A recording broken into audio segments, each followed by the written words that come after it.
인형 병원이 있는 거 아십니까? 지난 2010년도에 토이 테일즈라고 하는 우리나라 최초의 인형 병원이 세워졌습니다. 이 인형 병원에 오래 시간이 지나가지고 곰돌이가 한 이만했는데 한 반으로 줄어들었다거나 옆구리가 터졌다거나 눈알이 빠졌다거나 이런 인형들이 수술을 해달라고 찾아옵니다. 그럼 이제 그 인형 병원의 기술자들이 바늘로 이렇게 탁 찌르면 그 인형을 같이 온 보호자가 눈을 질끈 감아요. 어떤 경우에는 그 안에 이제 솜을 채워 넣으려고 배를 쫙 가르면 배를 가를 때 옆에 서 있던 보호자가 막 눈물을 흘립니다. 인형을 별로 안 좋아하는 분들은 쉽게 이해할 수가 없을 텐데 그들에게 있어서 인형은 인생의 동반자와 같은 존재죠. 왜 그렇게 인형들을 아끼고 소중하게 다루는가? 차라리 그 인형 수술시킬 비용으로 새 것을 사면 그만일 텐데 왜 그토록 그 인형을 아끼는가 물어보면 여러 가지 사연, 이유가 있지만 제일 큰 이유가 뭐냐면 그 인형이 없으면 불안하다는 것입니다. 매일 저녁 함께 안고 자고 힘들고 어려운 일 있을 때마다 마치 사람과 대화하듯이 그 인형과 대화를 나누고 마음을 나누고 했는데 그 인형이 없어져 버리면 왠지 쓸쓸하고 무섭고 불안하다는 것이죠. 그래서 보통 20대, 30대 여성들이 많이 찾아온다고 하는데 그들의 불안을 인형을 통해서 달래는 것입니다. 현대는 불안의 시대다 이렇게들 많이 이야기를 합니다. 그 이유는 다 각자 다르겠지만 우린 저마다의 불안을 가지고 살아갑니다. 근데 어떤 경우에는 불안을 나눌 때 심리학자들이 건강한 불안, 그러니까 현실적이고 정상적인 불안이 있다고 말을 합니다. 이것들은 어떤 위험을 피하게 만들기도 하고 어떤 새로운 방법을 창조해 나가기도 합니다. 예를 들면 길을 걷다가 갑자기 우르릉쾅 막 번개 청둥이 치면 순간 사람의 마음이 불안하지요. 그럼 어떤 생각이 드느냐? 야, 빨리 집에 들어가야 되겠다. 아니면 어디로 피해야 되겠다. 아니면 아침에 우산을 가져오지 않았는데 곧 폭우가 쏟아질 것 같으니까 우산을 미리 사놔야 되겠다. 뭔가 이렇게 준비를 하죠.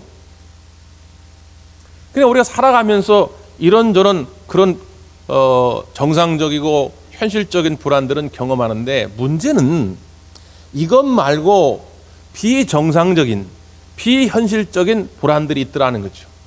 이건 신경증적인 불안입니다. 약물 치료를 받지 않으면 또 다른 어떤 방법들을 찾지 않으면 해결할 수 없는 불안. 근데 현대인들이 이런 불안에 빠져 있다는 거죠. 대상이 뭔지도 모릅니다. 이유가 뭔지도 모릅니다. 어떻게 헤쳐나가야 될지도 모릅니다. 그런데 막연한 그 불안이 나를 괴롭히는 것이죠. 이게 어떻게 하면 좋을까요? 분명히 불안이라고 하는 것은 하나님이 기뻐하시는 것이 아니죠. 우리가 영적 버리스타 시리즈로 설교의 말씀을 나누면서 버릴 것은 확실히 버리고 하나님이 기뻐하시는 것은 꽉 붙잡아가지고 천국의 복된 삶을 살고자 이 말씀들을 나누고 있는데 그래서 오늘 제목이 불안을 버리고 평안으로 살아가자는 것입니다. 어떻게 불안을 버릴 수 있을까? 5살 난 아들이 엄마의 손을 꽉 붙잡고 장터를 구경 갑니다. 도심에는 없지만 우리가 시골에 또 옛날에 우리 어르신들 다 알지만 보통 5일장, 3일장 이런 게 있잖아요. 오랜만에 엄마 손을 꽉 붙잡고 장터를 구경 가는데 난생 처음 본 큰 트럭이 앞을 쌩 하고 지나갑니다. 엄마가 물어보죠. 너 무섭니? 두려워? 아니요, 괜찮아요. 끝도 없어요. 가다가 그냥 이만한 사람만한 큰 개가 지나가다가 멍멍 짚고 갑니다. 그러니까 엄마가 또 묻죠. 너 무서워? 두려워? 아니요, 괜찮아요. 이 아이는 아무렇지도 않습니다. 장터를 막 구경하다가 엄마가 야, 너 여기 잠깐만 있어. 엄마 잠깐 볼일 보고 한 2, 3분 내로 올 테니까 너 딴 데 가면 안 돼. 이 자리에 꼭 있어야 돼. 그리고 엄마가 딴 데 간 거죠. 그리고 2분이 지나도 3분이 지나도 5분이 지나도 엄마가 오질 않습니다. 이때부터 아이는 불안해지기 시작하죠. 울음이 터지기 시작합니다. 차가 지나가는데 아까 그 덤프 트럭에 비하면 아무것도 안 조그만 차가 지나가도 마음이 무섭습니다. 이만한 개도 아니에요. 조그만 개가 달려들려고 앞으로 다가와도 마음이 불안해서 견딜 수가 없는 것이죠. 여러분, 이 차이가 뭡니까? 아까는 아무리 어떤 상황이 벌어져도 괜찮았는데 지금은 조그만 상황에도 불안할 수밖에 없는 이유는 뭡니까? 엄마의 손을 놓쳤다는 거죠. 엄마의 손을 꽉 붙잡고 있을 때는 어떤 상황이 와도 불안하지 아니했는데 엄마의 손을 놓치고 엄마가 눈앞에 보이지 않으니까 불안할 수밖에 없는 것입니다. 우리의 삶, 우리의 인생도 같죠. 우리가 하나님의 손을 꽉 붙잡고 있을 때, 하나님의 숨결이 느껴질 때 우리는 불안하지 않을 수 있습니다. 근데 어느 순간 하나님의 손을 놓쳤다는 기분이 느낄 때, 하나님이 내 곁에 안 계시다는 마음이 들 때 우리는 불안할 수밖에 없는 것이죠. 여러분, 오늘 이 시간, 이 아침에 이 자리에 함께 하시는 주님을 만날 수 있기를 바랍니다. 그 주님을 모시고 평안함을 누릴 수 있기를 바랍니다. 오늘 우리가 읽었던 이 사도행전의 상황도 비슷합니다. 사도 바울이 제수의 몸으로 로마로 압송해 갑니다. 미항이라는 곳에 도착을 했어요. 미항은 어디냐면 우리가 흔히 이탈리아 지도 그러면 장화시는 발 같은 모습 아니에요? 그 이탈리아가 이렇게 있고 그 옆에 그리스고, 그리스에서 남쪽으로 쭉 내려오다 보면 미항이 있고, 그 미항에서 조금 더 내려오면 그레데라고 하는 섬이 있습니다. 근데 미항에 머물 때에 바울이 자기를 호송해 가고 있는 책임자가 백부장인데 그 백부장한테 지금 겨울인데 지금 출발하면 잘못하다 다 죽을 수 있으니 조금 더 기다렸다가 날씨가 따뜻해지면 그때 갑시다, 이렇게 얘기합니다. 그 백부장이 선장에게 묻죠. 근데 선장은 아니라고, 갈 수 있다고 그러지요. 그 당연히 선장이 베테랑 아닙니까? 항해에는 그가 더 전문가니까 백부장은 선장의 말을 믿고 출발시킵니다. 아니나 다를까 남풍이 불어옵니다. 이 남풍이 불어와가지고 이쪽에서 저 로마로, 이탈리아 쪽으로 가는데 아무 문제가 없어 보이죠. 그런데 그레데 섬을 지날 때쯤에 그레데 섬의 중간에 이다라고 하는 산맥이 있는데 해발 한 2100m 정도 높은 산맥에서 역류가 불어오는 거죠. 반대 바람이 불어오는 것입니다. 그 남풍과 이 바람이 부딪히면서 거기서 돌풍이 일어나는 것이죠. 그 상황을 성경은 이렇게 묘사합니다. 우리 13절, 14절 한번 읽어보죠. 시작.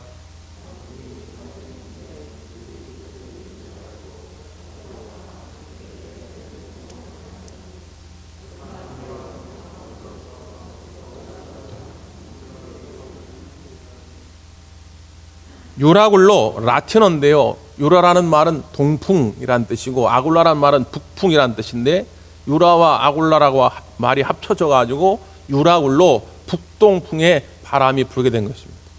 지금도 이제 지중해를 항해하는 많은 배들이 이 바람을 만나 가지고 큰 어려움을 당하는 경우가 많다고 그래요. 지금은 옛날보다 배가 훨씬 커지고 단단해졌는데도 불구하고 지금도 지중해에서 어려움을 맞게 하는 그런 광풍, 태풍입니다. 근데 옛날엔 어떻게 했어요? 그러니까 이 유라굴로 강풍을 만나니까 이제 배가 뒤집어지려고 합니다. 사람들이 다 죽게 생긴 거죠. 그러니까 어떻게라도 해보려고 일단은 그 배 안에 있는 물건들을 다 던집니다. 어떻게든지 배를 가볍게 만들어 보려고. 근데 그런데도 안 되니까 갖고 있던 식량마저도 다 던져버립니다. 아주 조금 최후의 것만 남겨두고 양식도 다 버린 것이죠. 그렇게 애를 써봤는데도 안 됩니다. 자, 어떤 상황이 벌어지죠? 20절 시작.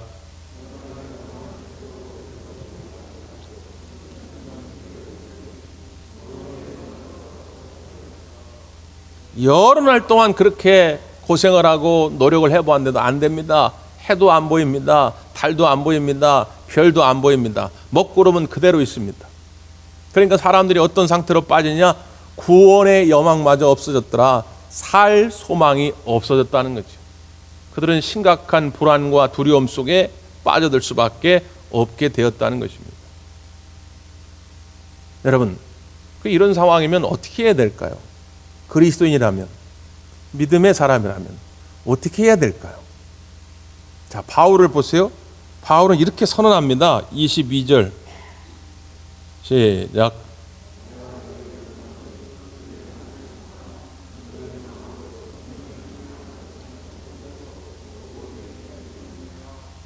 이제는 안심하라.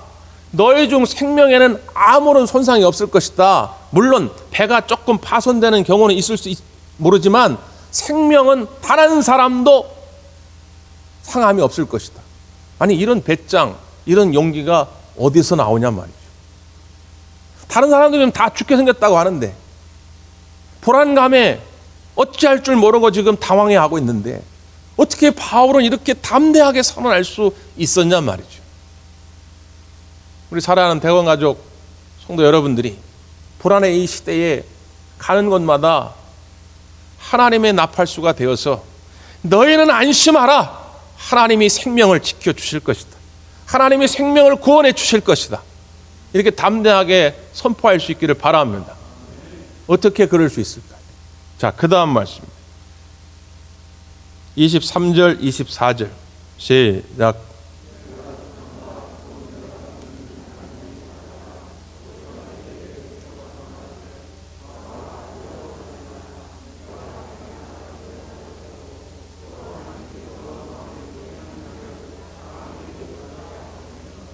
아멘. 바울은 전날 밤에 하나님의 사자로부터 하나님의 음성을 들은 것입니다. 두려워하지 말라. 절대로 상함이 없을 것이다. 너가 로마에 가서 로마의 황제들 앞에서 많은 관료들 앞에서 하나님 복음을 전해야 하는데 그러기 위해서 입에 탄 276명이 단 한 사람도 상함이 없이 그 로마에 도착하게 될 것이다. 이 하나님의 음성을 바울이 들은 것입니다. 아, 그렇구나. 바람이 문제가 아니고요. 하나님의 음성을 듣지 못하는 자들이 불안에 빠지는 것입니다. 여러분, 이 자리에도 수없이 많은 전파들이 지금 넘쳐납니다. 우리 눈에 보이진 않지만. 요즘은 스마트폰이 잘 돼 있어가지고 지금 전원 켜고 채널만 맞추면 스마트폰을 통해서 TV도 볼 수가 있고 라디오도 들을 수가 있습니다. 수없이 많은 전파가 있지만 거기다가 안테나를 맞추지 않으면, 채널을 맞추지 않으면 듣지 못하고 보지 못하는 것처럼 하나님의 음성이 우리 가운데 늘 곁에 와 있지만 우리의 귀를 닫아버리고 우리의 영적 안테나를 거기에 맞추지 않으면 들을 수 없습니다. 그러면 어떻게 되느냐? 한없는 불안에 빠질 수밖에 없더라는 것이죠. 열왕기상 19장에 보면 엘리야 이야기가 나오지요. 그 앞에 18장에서 엘리야가 갈멜산 영적 전쟁에서 멋지게 승리합니다. 그리고 기손 시내가까지 따라가가지고 바알의 선자들을 진멸시키죠. 이 얘기를 듣고 이세벨 왕후가 화가 나가지고 사신을 보내가지고 엘리야를 협박합니다. 너 내일 네가 그렇게 죽인 바알 선자들처럼 너도 죽임을 당할 것이다. 이 협박 편지를 받고 엘리야는 한없는 불안과 두려움에 빠지게 됩니다. 그래서 로뎀나무 아래 가서 하나님께 하나님 날 좀 죽여주십시오. 겁나서 살 수가 없습니다. 불안해서 살 수가 없습니다. 우울해서 살 수가 없습니다. 그거 아닙니까? 이럴 바에 그냥 나를 죽여주세요. 그런 거죠. 그때 하나님께서 천사를 보내서 먹이시고 주물러 주시고 기력을 회복하게 하신 다음에 호렙산으로 엘리야를 이끌고 가시죠. 그리고 호렙산에 서서 엘리야에게 내가 왜 여기 있느냐? 네가 왜 여기 있느냐? 자, 잘 봐라. 그러면서 여호와의 산 앞에 엘리야를 세우고 하나님이 뭔가를 보여주십니다. 처음에는 바람이 일게 합니다. 큰 바람이 얼마나 강한지 바위를 부서뜨릴 정도입니다. 그런데 그 바람 속에 하나님은 계시지 않더라는 것이죠.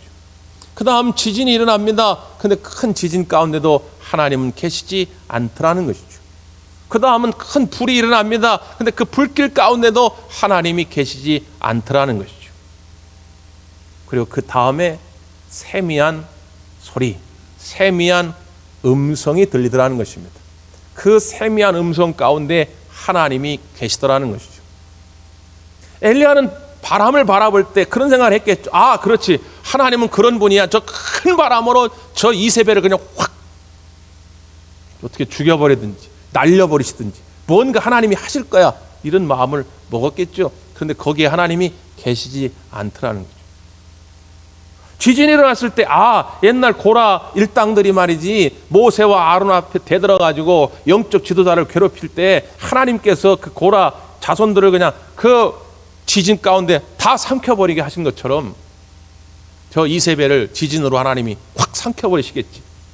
그런 마음을 가질 수 있잖아요. 근데 하나님은 거기 계시지 않더라는 거죠.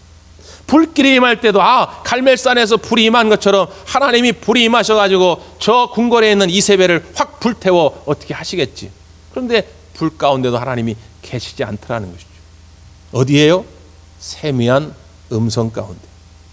현대의 많은 그리스도인들은 믿음 없이 살다 보니까 자꾸 뭔가 신비한 거, 요란번쩍한 거, 시끌벅적한 거 이런 걸 찾습니다. 그런데 하나님 있는 것처럼 착각합니다.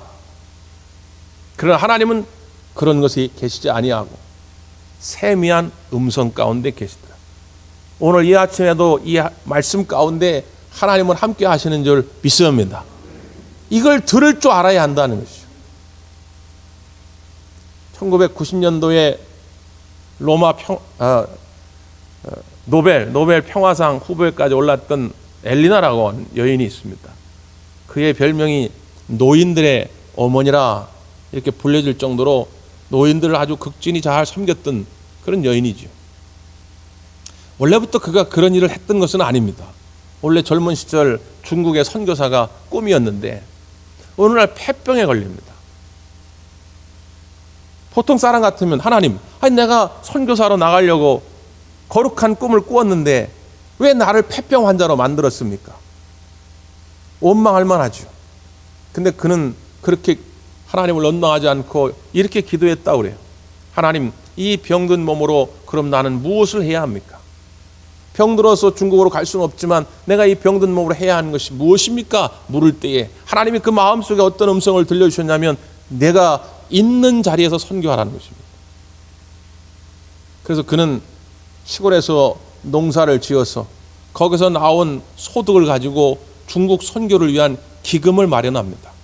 그래서 끊임없이 중국 선교에 선교비를 보내죠. 그런데 어느 날 농사를 짓다가 탈곡기에 오른손이 빨려 들어갑니다. 그래서 오른손을 절단합니다. 얼마나 황당합니까? 이거 벌어가지고 나 혼자 잘 먹고 잘 살자는 것도 아니라 이거 가지고 중국 선교를 해왔는데 손이 빨려 들어가서 농사를 질 수가 없게 된 것이죠. 그런데 그녀는 하나님께 그렇게 기도했다는 거죠. 하나님, 이제 그럼 나는 무엇을 해야 합니까?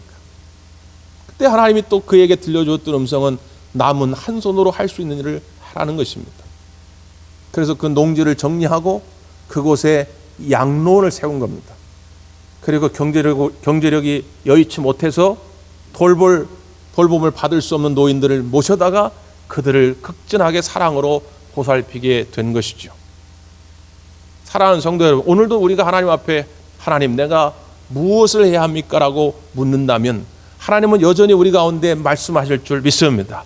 하나님, 지금 나는 불안한데 내가 이 불안감을 떨쳐버리기 위해서 어떻게 해야 합니까? 묻는다면 하나님은 여전히 우리 가운데 말씀하실 줄 믿습니다.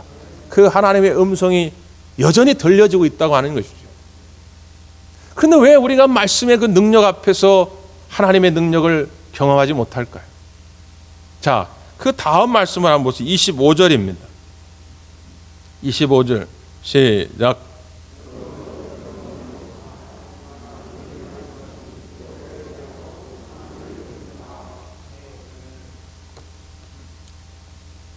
바울은 여러분이 안심하라 한 번 더 선언하면서 나는 내게 말씀하신 그대로 되리라고 하나님을 믿노라 말합니다. 바울이 하나님의 음성을 들은 것도 대단하지만 들은 것에서 그치지 않고 그 말씀을 믿었다는 것이죠. 우리가 하나님의 음성을 설교 시간을 통해서도 듣고 성경을 봉독하다가 듣고 기도하다가도 듣고 들을 수 있습니다. 그러나 들음에서 끝나면 아무런 능력도 이루어지지 않습니다. 여러분이 그 말씀을 믿음으로 순종해 갈 수 있기를 바랍니다. 마가복음 9장에 보면 그런 사건이 나오죠. 귀신 들리는 아들을 예수님께 데리고 나온 아버지의 이야기입니다. 그때 이제 예수님이 변화산에서 계셨기 때문에 변화산에 오르지 못한 제자들에게 부탁했는데 제자들이 어쩔 줄 모르고 해결이 안 돼요.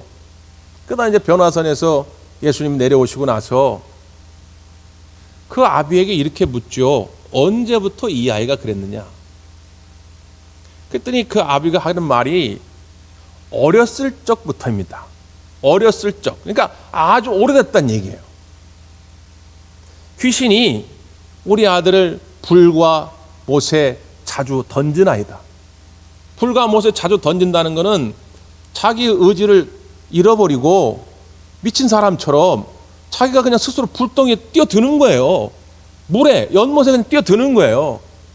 그러니까 그 아비의 마음이 어떻겠습니까? 그러면서 이렇게 말합니다. 하실 수 있거든 우리를 도와주옵소서. 많은 사람들이 이 대목에서 이 아비에 대해서 질책을 합니다. 왜냐하면 예수님이 그 다음 말씀에서 질책을 하기 때문에 우리도 흔히 그렇게 생각하기 쉬워요. 그러나 아비의 마음을 가지고 이렇게 보면 공감이 됩니다. 이 아이가 지금 하루 이틀 아픈 게 아닌 거예요. 어렸을 적부터 오랫동안 이 병을 알아온 것입니다. 제대로 말도 못하고 듣지도 못하고 불 속에 뛰어들고 물 속에 막 뛰어들고, 이 아비는 이 아들을 고치기 위해서 얼마나 많은 약을 썼겠습니까? 용하다는 의사는 다 찾아봤을 거예요. 그런데 기대하고 가봤자 실망하고 돌아오는 거죠. 이거를 계속해서 반복하게 될 때 이 아비의 마음은 예수님도 마찬가지인 거예요. 기대하는 마음으로 오긴 왔지만 한켠에는 실망의 마음이 이미 있어요. 에휴, 지금까지도 안 됐는데 무슨 예수님이라고 별 수 있을까? 그래서 하는 말이 하실 수 있거든 우리를 좀 도와주옵소서. 예수님이 뭐라고 대답합니까? 할 수 있거든이 무슨 말이냐? 믿는 자에게는 능히 하지 못할 일이 없느니라. 우리 주님은 반쪽짜리 믿음을 원치 않습니다. 기대 반, 실망 반. 예수님 믿음은 잘 된다기에 나왔는데 에휴 되겠어요? 여러분 왜 이런 마음이 듭니까? 이 아비가 왜 처음에 하실 수 있거든이라고 하는 조건을 달았어요? 이미 자기 지나온 삶의 경험을 통해서 안 된다고 하는 것이 가득한 거예요. 자기 경험인 것이죠. 그러니까 하나님 앞에 나와서 우리는 반쪽짜리 믿음 가지고 늘 생활하는 거예요. 내 지나온 삶을 돌아볼 때 안 되거든요. 그것은 하나님 앞에 온전히 드려질 믿음이 아닌 것이죠. 할 수 있거든이 무슨 말이냐? 믿는 자에게는 능히 하지 못할 일이 없느니라. 여러분 하나님의 음성이 들려지거든 온전한 믿음으로 받을 수 있기를 바랍니다. 미국에 알 카샤라고 하는 배우 겸 작가가 있습니다. 7살에 브로드웨이에 진출해가지고 아역으로 데뷔를 해요. 많은 인기를 끕니다. 그런데 그것 때문에 오히려 광장 증후군, 예를 들어서 우리가 광장에 갔는데 남의 도움 없이 자기 혼자 이렇게 있으면 불안한 거예요. 이런 광장 증후군을 경험합니다. 그래가지고 어딜 못 가요. 막 여러 번 치료도 받아보고 또 노력도 합니다. 그래서 조금 좋아져요. 그 나중에 아카데미 상도 받게 됩니다. 근데 아카데미 상을 어른 돼서 받은 다음에 그 유명세가 더 그의 광장 증후군을 악화시킵니다. 밤에 신경 안정제가 없으면 잠을 이루지 못할 정도입니다. 바깥에 나가지를 못합니다. 그래서 아내조차도 결국 떠납니다. 혼자 집안에 틀어박혀가지고 약물을 복용하고 술을 먹어가며 그냥 자기를 자책하며 살아가고 있는데 어느 날 TV를 보다가 기독교 방송을 보는데 목사님이 설교를 하는데 어떤 설교를 하느냐, 여러분 참된 평안은 예수님을 여러분 마음에 모실 때에 가능합니다. 이 설교를 듣게 된 것이죠. 처음엔 쉽지 않았지만, 그 말씀을 믿음으로 받아들이기가 처음엔 쉽지 않았지만, 자기의 상황이 그러니까 지푸라기라도 잡는 심정을 가지고 예수님을 그 마음에 모시고 하나님께 눈물로 기도하게 된 것이죠. 그때 하나님이 어떤 음성을 들려주시냐, 너는 내 아들이라 내가 너를 사랑하노라. 그는 분명한 하나님의 그 음성을 듣게 되었다는 것입니다. 그때부터 이 광장 증후군이 완전히 사라진 것입니다. 그 마음이 이루 말할 수 없는 평안이 찾아오게 된 것이죠. 요한복음 14장 27절 예수님은 우리에게 말씀합니다. 평안을 너에게 끼쳐노니 곧 나의 평안을 너에게 주노라. 내가 너에게 주는 것은 세상이 주는 것과 같지 아니하니라. 그러므로 너희는 마음에 근심하지도 말고 두려워하지도 말라 말씀합니다. 예수님이 주시고자 하는 것은 평안이지 불안이 아닙니다. 불안을 버리시고 주 안에서 평안함을 누리시기를 간절히 바랍니다. 기도하겠습니다.